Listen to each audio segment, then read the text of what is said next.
National aid, first created by New Labour in 1997, no longer exists. It's been subsumed into the Foreign and Commonwealth Office, but the government says it's still committed to international development and aid. The UK currently spends 0.7% of gross national product on aid. But that's under threat, with many people saying the money should be spent on defence or on promoting trade instead. So just how well can the private and public sector work together to deliver development under the new regime? Well, joining me now live from central London is the non-executive director of the Overseas Development Institute, Dominic McVey. Dominic, welcome to you. How do you think the emphasis is going to change now that DFID no longer exists?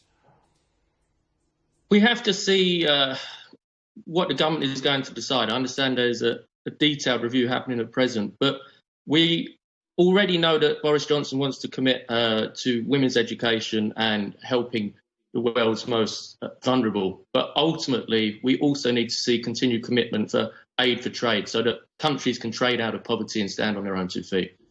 I mean, that's been one of the criticisms of DFID over the years, that its spending didn't actually benefit people in this country. You don't actually think that's the case?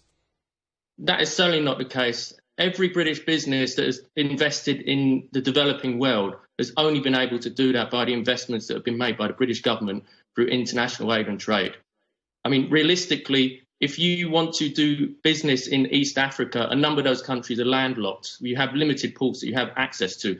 To move those goods is very costly. If it wasn't for the British government, Britain would not be able to export JCBs to excavate the grounds. It wouldn't be able to export specialist equipment and technologies. And at the same time, British consumers would be paying additional costs for goods that we cannot grow in the UK, such as fruit and vegetable and certain flowers. Without those investments, you would see considerable more cost, and you'll see a decrease in exports to the sub-Saharan region, for example.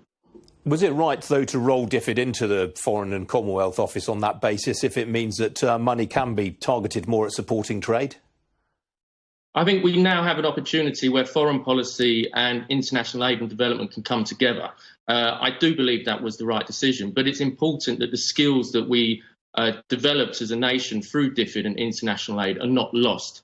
The individuals that have been working in international aid, Britain should consider them as heroes. They have saved lives on behalf of Britain, and they've secured supply chains on behalf of the British people. It's interesting. Dominic, you gave a couple of examples there of how businesses have been benefiting from aid expenditure. Do you think the private sector is working relatively well with the public sector in this regard? There has to be more done between the private and public sector. Ultimately, if it wasn't for organisations like the Halo Trust demining in Somaliland, the Berber port would not be opening. Now, what we have is the ability for British expertise to invest into those regions now that they are safe to invest in. The land has been given back to the people, and we now have additional access to some of the world's fastest growth economies. For example, 8 of the 15 fastest growing economies in the world are in sub-Saharan Africa.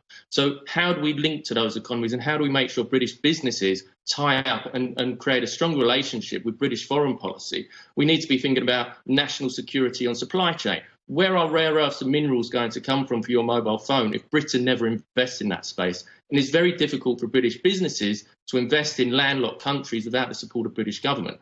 But ultimately, compassionate businesses are very successful, and compassionate countries will be the most successful too.